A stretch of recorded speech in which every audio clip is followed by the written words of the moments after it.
ဆိုတော့ဒီနေ့တင်ဆက်ပေးမယ့်အကြောင်းအရာလေးကတော့ကျွန်တော်ကိုချင်းကြိုက်နေတတ်တဲ့ပွဲစဉ်၅ပွဲကိုရွေးထုတ်ပေးသွားမှာဖြစ်ပါတယ်ခင်ဗျာမင်းညကကျွန်တော်ရွေးချယ်ပေးတဲ့ပွဲစဉ်တွေမှာအပေါ်ကြီးတွေကြားတယ်ပေါ့နော်အပေါ်ကြီးတွေကြားတယ်လီဗာပူးရှုံးတယ်လီဗ်ရှုံးတယ်ဘရိုက်တန်အောင်ဖြစ်နေဟိုပါနော်ဘရန်ဖိုးနဲ့ဘုံမောက်လည်းသိကြတယ်ကျွန်တော်တို့ဟိုနိုင်တာဆိုလို့မင်းညတော့ကြည့်ရဘာစီကိုဘော်လဲကြားတယ်ဗျာဘာစီကိုဘော်လဲကြားတယ်အဲ့အတွက်ကြောင့်ဒီနေ့ညမှာတော့ပေါ်ကြီးတွေထိုက်တင်လောက်အောင်မယ်လို့ထင်တယ်အဲ့အတွက်ကြောင့်ကျွန်တော်ဒီနေ့ညအကြိုက်ဆုံးပွဲစဉ်တွေကိုကျွန်တော်ရွေးထုတ်ပေးသွားမှာဖြစ်တယ်ခြေသဘောတရားရလေကြည့်ရင်လည်းကျွန်တော်နိုင်ထိုက်တဲ့ခြေတွေပေါ့ဗျာအဲ့အတွက်ကြောင့်ကျွန်တော်အကြိုက်ဆုံး၅ပွဲရွေးထုတ်ပေးသွားမှာဖြစ်ပါတယ်ခင်ဗျာအားလုံးပဲမင်္ဂလာပါပြစ်တိုင်းဒီ tip page ကနေပြန်လဲကြိုဆိုလိုက်ပါတယ်ကျွန်တော်ဒီနေ့တင်ဆက်ပေးမယ့်အကြောင်းအရာလေးကတော့ကျွန်တော်ကိုချင်းအကြိုက်ဆုံး၅ပွဲကိုကျွန်တော်ရွေးထုတ်ပေးသွားမှာဖြစ်ပါတယ်ကျွန်တော်ပထမဆုံးပွဲလေးကိုရွေးထုတ်ပေးပါမယ် Man City နဲ့ Nottingham Forest ပေါ့နော်ယာဒီနောက်ပိုင်းနေရောက်လေကျွန်တော် Man City ကနော် Guardiola က Arsenal ကိုဖိအားပေးလေဖြစ်တယ် Man City က Champion ပြေးလန်းထဲမှာကိုကန်ချမာကိုဖန်တီးခွင့်ရတဲ့ Guardiola ကဒီနေရာမှာရမ်းမဲကောင်းမွန်လွန်းတဲ့ခွင့်ရေကိုပိုင်ဆိုင်နိုင်ဖို့သူတို့အကောင်းမွန်ဆုံးကြိုးစားနေတယ်။ပြိုင်ပွဲစုံနောက်ဆုံး9ပွဲမှာသူတို့10ပွဲထိနိုင်ထားတဲ့ခြေစွမ်းကကျွန်တော်တို့အကောင်းမွန်ဆုံးအနေထားမှာရှိတယ်။နောက်ဘယ်လိုပြောမလဲ။တန်းစင်းစုံနာကန့်နေတဲ့ Nottingham Forest ကတော့3ပွဲဆက်အရှုံးနဲ့အတူအချဘက်ကိုရောက်နေတာပါ။ဒါအပြင် Nottingham Forest က Premier League တွေ့ဆုံမှု9ချိန်မှာ Man City နဲ့ပေါ့နော်4ပွဲထိရှုံးနေထားတယ်။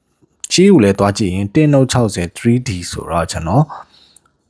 Man City ကမဖြစ်မနေနိုင်သွားမယ်လို့ပဲထင်တယ်။ကိုတော့မပေါ်တော့ဘူးအဲ့အတွက်ကြောင့် Man City body လေးကိုပဲရွေးချယ်ပေးချင်ပါတယ်ခင်ဗျာ။နောက်တစ်ပွဲက Newcastle နဲ့ Man U Premier League မှာတောက်လျှောက်အခြေအနေဆိုးနေတဲ့ Newcastle တို့ကပေါ့နော်အဆင့်73အထိတောင်ကျဆင်းသွားတယ်အရင်တော့6-8မှာတဝဲလဲဖြစ်နေတဲ့အနေအထားငှက်ကြားရဲ့ပြဿနာဒီယာဒီမှာခံစစ်ကပေးကိုအရန်များနေတဲ့အနေအထားပြန်လန်သွင်းကိုတွေလည်းအရန်များနေတဲ့အနေအထားတိုက်စစ်ကလည်းကိုသွင်းနိုင်တယ်နောက်ကလည်းကိုပေးမယ်ဆိုတဲ့အနေအထားတွေတွေ့နေရတယ်ကျွန်တော် Man U ကလည်းကျွန်တော် Michael Carrick လက်ထက်မှာသွင်းကိုလည်းရှိလို့ပေးကိုလည်းအရန်များတဲ့အသင်းထဲမှာပါတယ်ဒီဟာဒီအဝေးကွင်းနေတယ်မှာကျွန်တော်တို့Manchester United ဟာ Everton တဲ့တင်းတွေကိုပဲပေးကိုမရှိပဲနဲ့ကျန်တဲ့ပွဲစဉ်တွေအားလုံးကိုကျွန်တော်ပေးကိုများစွာပေးထားရတယ်။ကိုပေါင်းဈေးကလည်း320ဆိုတဲ့ကြီးမှာကျွန်တော်ပြား20ကိုရင်းပြီးမှကျွန်တော်ဂိုးဘော်လေးကိုရင်းကြည့်ကြပါတယ်။မန်ယူဂိုးဘော်ပါခင်ဗျာ။နောက်တစ်ပွဲက Villa နဲ့ Chelsea နောက်ဆုံး Premier League 5ပွဲမှာတပွဲသာနိုင်ခဲ့တဲ့ Aston Villa ကတော့အဆင့်3နေရာကိုကျွန်တော် Manchester United စီလက်လွတ်ပေးခဲ့ရတဲ့အနေထားပါနောက်ဆုံး၄ပွဲမှာတပွဲတာနိုင်ခဲ့တဲ့ Villa ကလက်ရှိ Premier League ခြေစွမ်းမှာအိမ်ဝင်းခြေစွမ်းကလည်းစိုးရိမ်စရာအခြေအနေပဲဖြစ်ပါတယ်ဒါပေမဲ့တစ်ဖက်သူ့ရဲ့ပြိုင်ဘက် Chelsea ကိုကြည့်ရင်လည်းအကောင်းဆုံးပုံစံမရှိပေမဲ့နီးပြတဲ့လက်ထက်မှာလှုပ်ထိုက်တဲ့ပွဲတွေကိုအကောင်းမွန်ဆုံးလုပ်နေတယ်နောက်ဆုံး Premier League 9ပွဲမှာ14မှတ်အထိရှာဖွေထားနိုင်တဲ့အနေထားပါအဆင့်6ရောက်ရှိနေတဲ့ Chelsea ကလည်းမဖြစ်မနေရမယ်ရယူနိုင်တဲ့အနေထားမှာရှိတဲ့အတွက်ရမယ်လူနေတာဖြစ်တဲ့အတွက်ချီးပေးထားတာပြား20ဆိုတော့ဗီလာအိမ်ခွဲမှာ Chelsea တို့အနှိမ့်ဆုံးတည်ရကန်နိုင်တဲ့အနေထားပါသူတို့တကယ်ခြေစွမ်းပြရင်တော့အာဆင်နယ်နဲ့ပွဲကရှုံးထားတဲ့ပရိသတ်တွေကိုပေါ့နော်ပရိသတ်တွေခံစားနေရတဲ့ခံစားချက်တွေကိုဗီလာနဲ့ပွဲမှာအကောင်းမွန်ဆုံးပြန်လည်ကုသမယ်လို့မျှော်လင့်မိပါတယ်အဲဒီအတွက်ကြောင့်မို့အာဆင်နယ်တောင်ဖြစ်နေ Chelsea body လေးကိုကျွန်တော်ယဉ်ကြည့်ကြပါတယ်ပြား20ယဉ်ကြည့်မယ်ပေါ့ဗျာနောက်တစ်ပွဲကတော့ Brighton နဲ့ Arsenal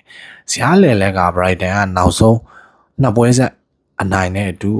အချိန်ပြန်ရနေတယ်ပေါ့ဗျာဒါပေမဲ့နောက်ဆုံး3ပွဲမှာရလက်ပေါင်းစုံထွက်နေတဲ့ Brighton ရဲ့အိမ်ကွင်းခြေစွမ်းကိုကျွန်တော်နည်းနည်းသဘောမတွေ့ဘူးယူဖြစ်နေတယ်။ Arsenal ကတော့မဖြစ်မနေနိုင်အောင်ကန်ရမယ့်အနေထား Champion League ပြေးလန်းကြောင်းထဲမှာခြေချွင်း Man City ကဝန်းတိုင်းဆိုရင်ကြော်တက်သွားမယ့်အနေထားဖြစ်တဲ့အတွက်မဖြစ်မနေနိုင်အောင်ကန်မယ့်အနေထားပေါ့ဗျာ။ Brighton နဲ့ Arsenal ကြားမှာ Premier League ထိပ်တိုက်တွေ့ဆုံမှု9ချိန်မှာပေါ့။အိမ်ရှင်နိုင်တာ2ပွဲပဲရှိတယ်။အဝေးဝင်း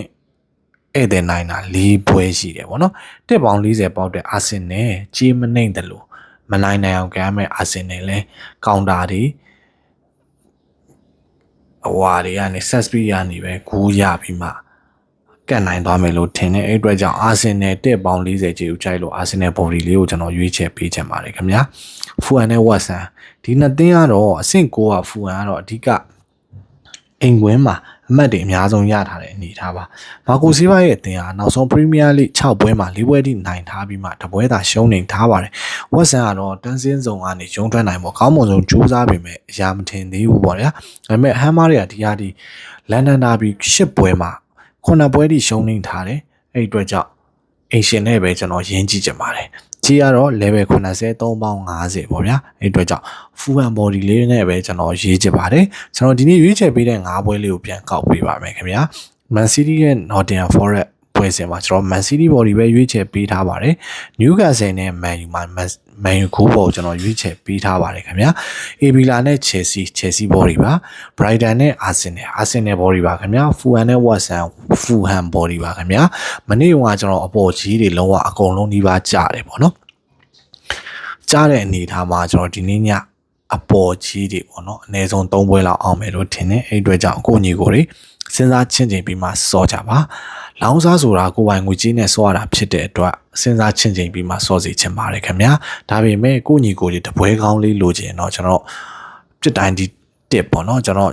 Telegram channel လေးမှာညစဉ်ညတိုင်းတပွဲကောင်း tip တွေကိုဒီနေ့3လပိုင်းမှာအရှုံးပွဲမရှိသေးပဲအကောင်းမွန်ဆုံးရလက်ထွက်အောင်ဆွမ်းဆောင်ထားနိုင်တဲ့ဆိုတော့ပြစ်တိုင်းဒီ tip channel လေးကိုလာအောင် join ကြဖို့မြတ်တာရက်ခံချင်ပါတယ် YouTube ကအားပေးတဲ့ညီကိုတွေဆိုရင်လည်း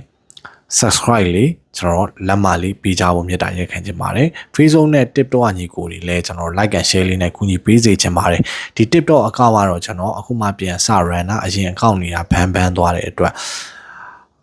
subscribe like and share လေးနဲ့အပေါင်းလေးနှိပ်ခဲ့ပေးကြပါအောင်လို့မြတ်တာရက်ခံရင်နောက်နေ့မှာထပ်တွေ့ပါမယ်ခင်ဗျာအားလုံးပဲ good luck ပါ